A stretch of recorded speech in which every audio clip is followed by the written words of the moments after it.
Subscribe to our YouTube channel and press the bell icon for the latest updates. How to enable spell check in Google Chrome.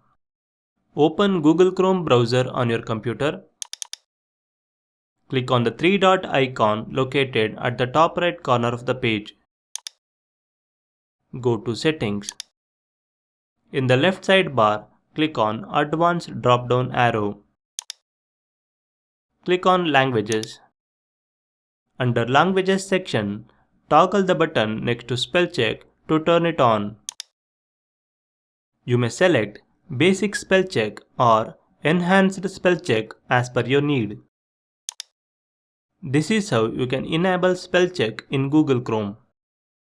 Thank you for watching.